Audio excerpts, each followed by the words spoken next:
Today on Street Riding American Style, we travel to Newton, Kansas. Population 19,230.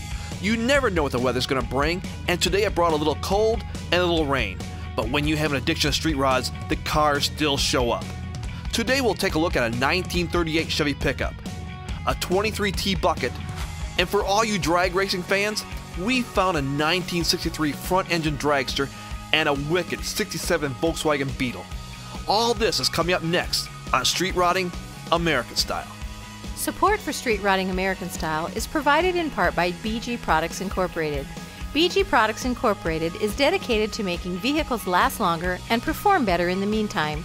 In shops all over the world, BG Products serves the driving public with innovative products and proven programs of automotive maintenance. More information can be found at bgfindashop.com.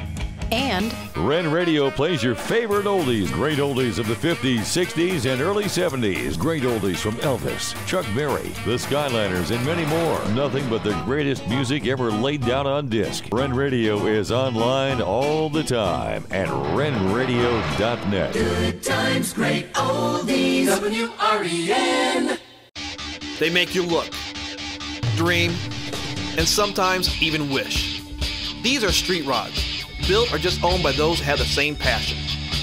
My name is David Wolf, and along with Simon McCormick and Patricia Brown, we travel to admire these passions. These are works of art and are designed with the personality and the ingenuity of the owner in mind. Built in garages, barns, and even under shade trees in communities all across this great land of ours. This is more than just a hobby. This is an addiction. This is Street Riding American Style. All right, man, where are we going today? We're going to the Newton Downtown Car Show. The Newton Downtown Car Show. Yes, sir. Let me guess. Okay. It's in downtown Newton? Why do I even bother trying fooling you? You can't fool a fool, man. So how many years have you been doing this? Well, this is the 9th year. 9th year? Yeah, Dave Boffman and me have been doing this. He's my partner. Why would you even consider doing a car show in downtown Newton? Well, number one reason is, at the time that we started it, downtown Newton was kind of dead. And it started to come back, so we decided to do the car show to stimulate the downtown economy. Yes. Well, like last year, unlike this year, we had 90-degree weather. Yes. And over 10,000 people. How did you come up with the unique name as the Newton Downtown Car Show? You probably had to really dwell on that one for a while. It was Newton, downtown, and it was a car show. Yeah, I figured it was easier. It kind of all fell into place there. Well, Michael, I think it's going to be a great show. There's a lot of cars already showed up. We're going to find out what we're going to find. I'm going to find 2 cars. Si's going to find 2 cars. We're going to have some fun.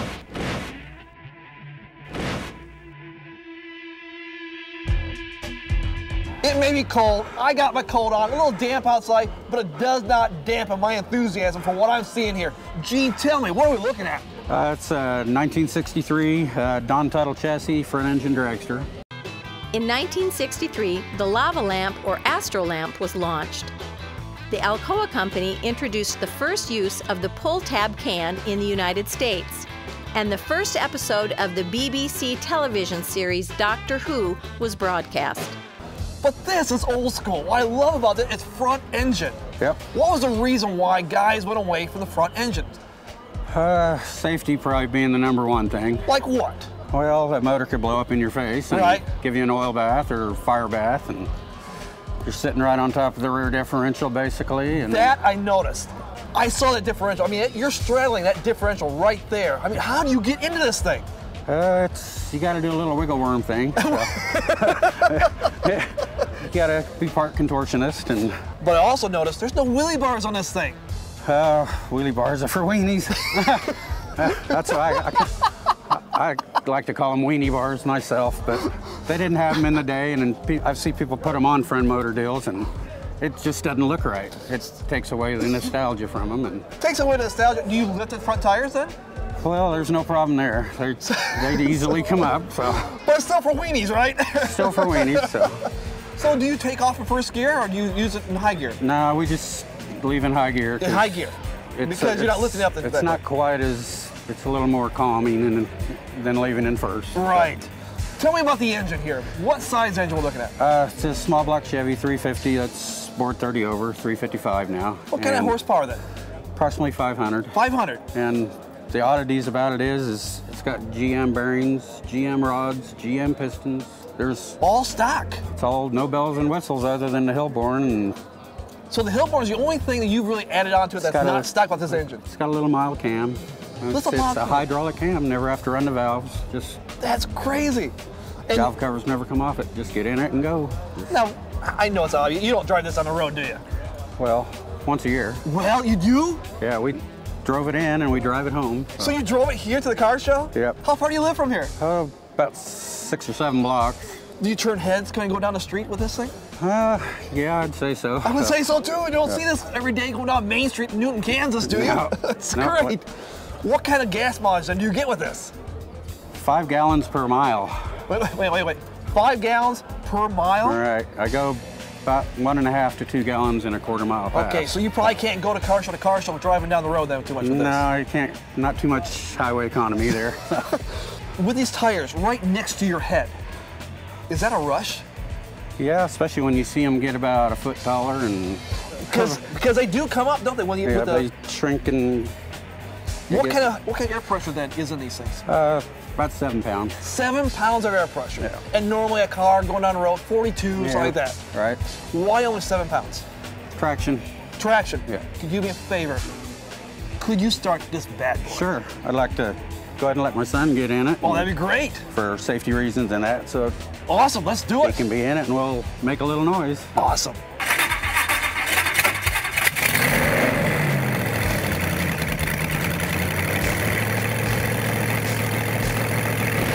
No matter if you are young or old, male or female, if you've owned a street rod at one time or another, you've probably thought, man, I wonder what this would look like with some flames. Well, today we're going to investigate the art of flaming. I am here with our guru of customization, Chris Carlson, at his wonderful shop, Chaotic Customs in Mulvane, Kansas. We're working away today, and I want to talk to you about flames. Can you tell me a little bit about this art? Sure.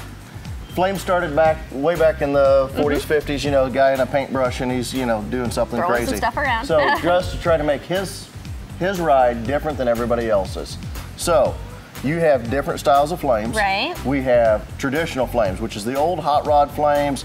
Goes all the way down the sides. Okay. They're usually some white, some yellow, some orange, some striping around it. Pretty simple then? Those are kind of complicated. Oh, to they make are? them cool, you've got to really take your time and make sure they're fogged well and look good, Okay. or it's choppy looking. All right. You got to pick your colors, you got to pick your style. Okay, so we have traditional. We have traditional. Uh-huh. We have ghost flames, which That is sounds cool. ghost, yeah. So that is just usually a hint of pearls or a little silver, just a little outlining, so you don't really see them, then they Okay. jump out at you in the sunlight. Okay. All right, the latest style is the realistic flames. Okay. They're done with some candies and pearls. It's really cool looking. You do it with a stencil and an airbrush. There's no actual laid out tape line. So it's just kind of a freestyle. You got to have some artist mind Little to that. creativity. It's kind of cool. Yep. That sounds hard. But it really flows and it's really cool. Well, So, I am ready for this. So when we come back, we're gonna stop all this small talk. Yep. I am grabbing a spray gun and I'm gonna paint some flames with some attitude. The license plate says Lawbender, but this nasty pickup belongs to an awesome police officer. Find out the story behind this 38 Chevy pickup next on Street Rodding American Style.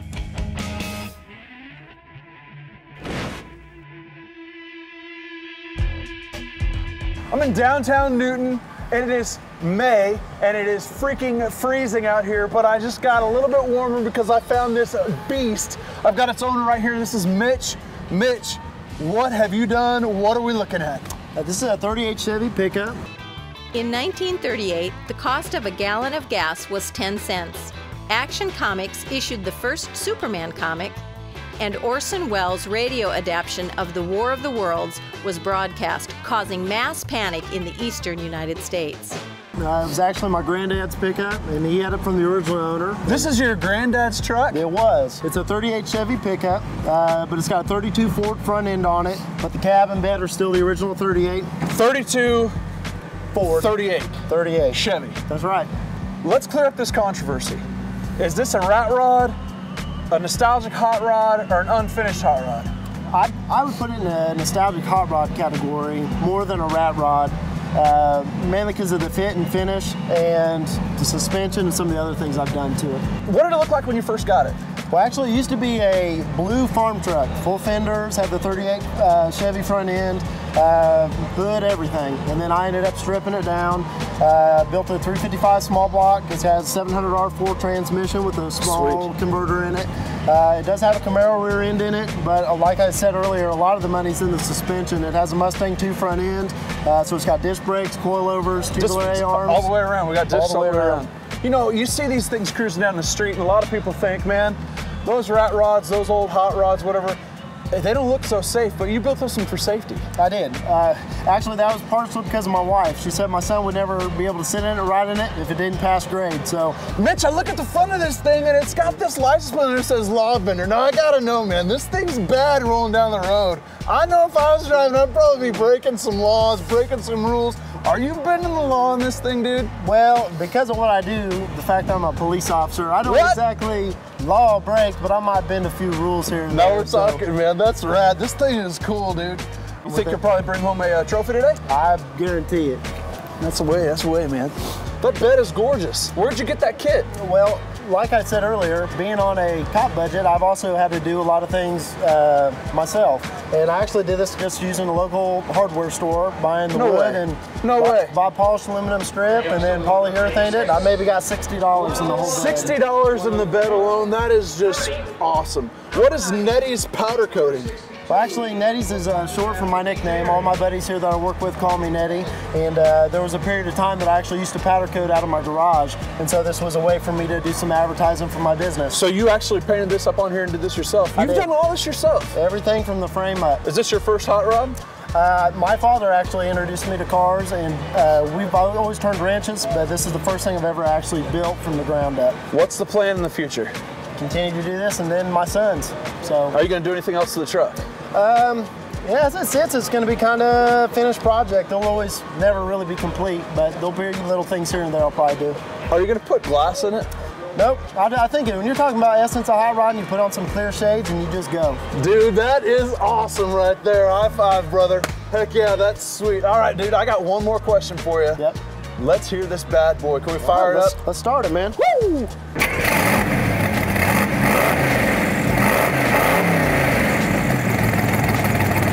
Okay, well, Chris has passed me off to Juice because I've heard that you are fantastic at painting flames, right? Yeah, that's what I hear. That's what you hear as well. Well, you're going to show me, right, how to tape, how to prep everything and get ready to, because we're doing ghost flames, right? Yes. Okay, I'm ready. Now, you got to keep it simple, though, because, yeah, too many steps, that doesn't go well with me. All right. Well, we started off with a panel that's already been painted and sanded. All right. We'll use this tape, which that is doesn't look so thin. It's a little tiny tape that we use to get the shape of the flames that we want to lay out. Okay. So we'll take this and we'll lay it out on the piece in the shape of the flames. Okay. That's step one. That's step one. All right, so I'm gonna watch you do it. All right, I'll do a little bit. Okay. And, oh, obviously it's flexible. It's very flexible. That's what I was worried about, if it was gonna crease and then... You just lay it into the shape you want. Oh my gosh. Mm-hmm. And if you screw up, you can always peel it back a little bit and redo your line a little bit. All right. We're making some big ghost flames today. Flames. Okay, that looks really easy, but it's I'm thinking easy. I'm thinking it's Anybody not. can do it. Anybody, even a girl? Even a girl. Some girls are better than boys at this.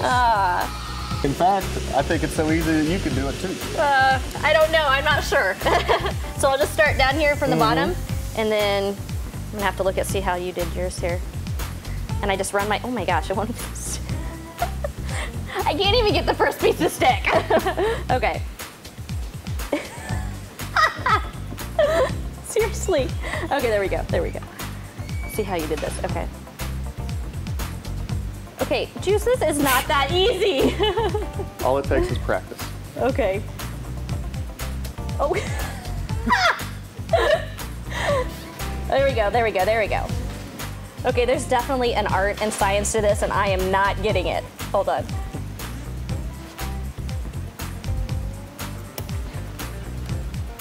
Yeah, yours look much better than mine. There you go. All right, it might be a little harder than it looks. It is, it is. I really like that. Yours are much smoother than mine. Okay, please tell me yours looked like this the first time you did it. I would love to tell you that. Okay, but you're not going to. Bill owns this 23T bucket, and according to him, you can't complain about gas mileage if you're having fun. We're not complaining either, because Bill and his 23 Ford are next on Street Rotting American Style.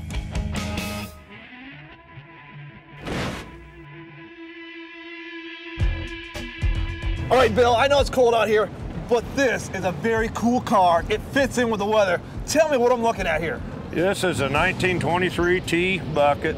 In 1923, the first issue of Time magazine was published. The cost of a postage stamp, 2 cents. And the average cost of a new car was $400. What then is all glass on this? The body and the back trunk part, which is a replica of a pickup bed, and the radiator shell is all fiberglass. The rest of it's all steel. So where'd you get the frame from? This particular car was put together when I bought it. All we had to do was finishing up some work on it. So you didn't build this car? This one I did not build, no sir. So, but you have some other ones, don't you? Yes sir, I had built a steel one when I was in high school and got married, needed some money and sold it. Got another one at home we built starting from the bottom up. So you sold the first car to get some money? Yes, sir. And isn't that kind of the case of most guys with their street rods when they first get married? Yep, afraid you got to get rid of most of your toys. We was able to keep one toy. It was my wife's choice to keep it. Impala Super Sport in our background. Oh, this one right here? Yeah. So she got to keep that? It was bought new, 4.25 horse, 427 4-speed. So why did you want to keep that over the... Well, we could at least drive it. We needed a car. Okay, so that was a family car. This wasn't too good to go get groceries in a T-bucket on a day like today, so what kind of gas mileage then? Oh, this will make about... Depends on how you drive it, all the way from 6 to 12. 6 to 12. So you don't complain though, do you? No, not when you're having fun. So the horsepower on this is pretty... This one's nothing real big on this, and this one should be somewhere around, from 4.5 is all. Okay, but only 4.5? That's almost 4 times the amount of a regular car going down the road. That's true, yeah. And it's light, all fiberglass. Yeah. And what fiberglass there isn't any. No. So easy to break the tires loose. Yeah, it is. It's they're kind of a fun car, even with these big tires. They're just kind of fun and looks. So you don't break it loose very often, but you said your daughter took it cruising last night. Did she break it loose? Yes, yeah, she brought it in last night. I was cold and taking life easy, and she brought it in last night, and she kind of missed a parade of the rest of cars, but we was uptown, and all of us was still going till probably 9:30, so we was having a lot of fun last night. It'll make a little too much fun if she's breaking the tires loose. That's true. Yeah, but that's okay. Yeah, she's entitled to that. Oh, yeah. In fact, I saw her come in. She was cruising in this morning when I saw her. That's what they're made for, to drive and enjoy. Sounds like she's driving and enjoying it more than you are. Yeah. That's more of a younger person's car, but This is for a younger person, you say. Why do you say that? Well, it ain't as easy to get in them as they used to be. The original one with the steel bucket had doors on it, a lot easier to get in than today with the fiberglass. Yeah, there's no doors, you got to climb over it, yes, sir. And no top? No, just got it kind of.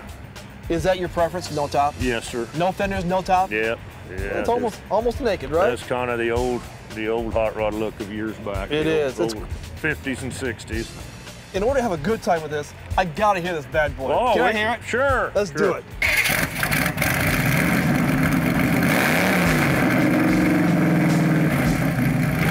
All right, Juice, I think my flames look fantastic. Right. Wouldn't you agree? Sure.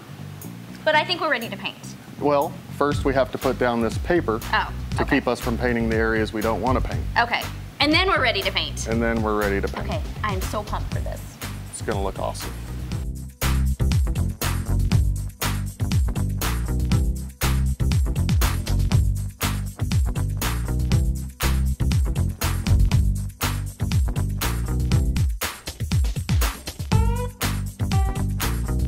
Looks like you're cutting just in the middle of the orange tape, is that right? Yeah. Okay. You gotta cut the paper. You wanna be careful not to cut into the paint underneath the orange tape. Oh my gosh, so you have 2 layers. You have the orange tape, then you have the transfer paper. Mm-hmm. And so you're cutting through one, but not both. Yeah, just the paper and just the paper. And trying not to cut through the orange tape. Okay, because then if you scrape the It'll leave a nasty part. cut line that just won't look good. And it'll never recover. No.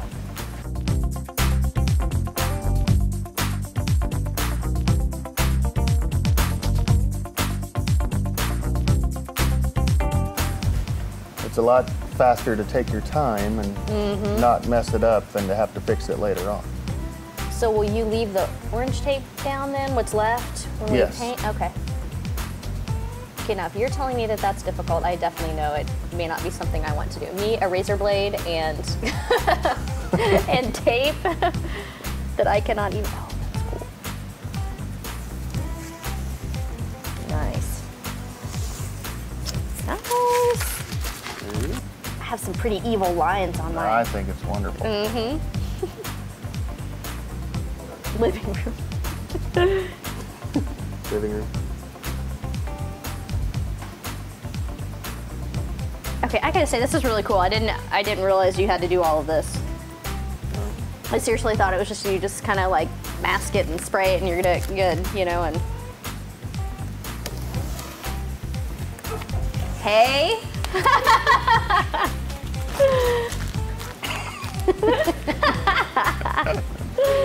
That is something. That's right. There's so much to cover when painting flames, we couldn't put it all in one show. So next week, Patricia's gonna pick up where she left off on painting more flames. It's not a street rod, it's just one bad, nasty bug, and it's next on Street Rodding American Style.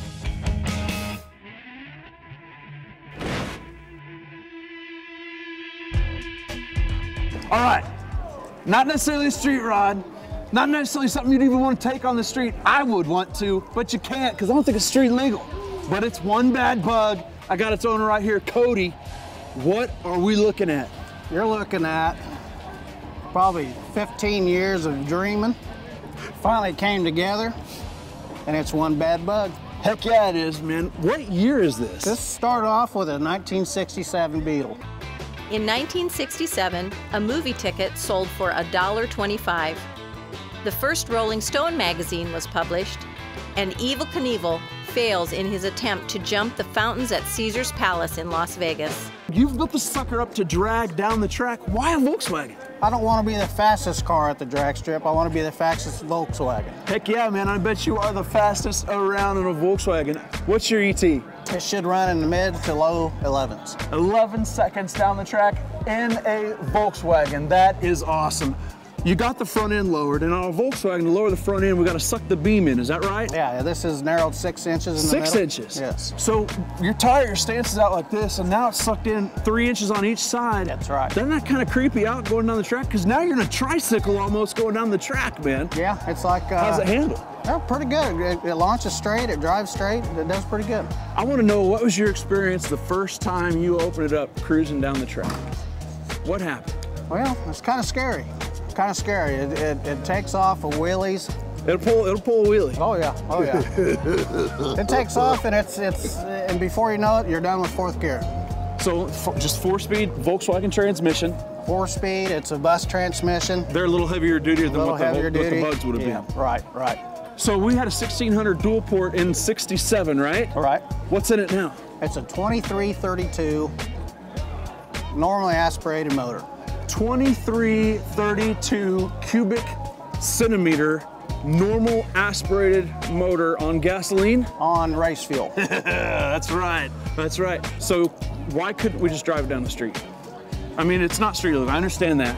Well, there has no fans, no cooling whatsoever. So an air-cooled motor, it's basically a lawnmower, man. It's lawnmower. A very fast lawnmower. Cody, a lot of guys, they get a big old motor, because you know, me and my Volkswagen got a 1600, okay? I'm running an itty bitty little baby carburetor that comes from the factory. When these guys run motors like what you got in this thing, you gotta get more fuel and more air to that motor for that air pump. You've got, it looks like 44s, 48s back there. These are 51 millimeters and run about 5 pounds of fuel pressure. So we're dumping gas into that motor, dumping race gas into it. A lot of gas and a lot of power. If somebody wanted to do this, what kind of money you got wrapped up in that motor? You're probably looking close to $9,000. $9,000 in a Volkswagen motor. What'd you get for the car when you picked it up? I bet I got 30 grand in it now. 30 grand wrapped up in this car right now. That's that's beautiful, it's awesome, it's a beast. I got one more question for you. Yeah? Can we hear this bad bug? Absolutely. Let's fire this baby up! Woo!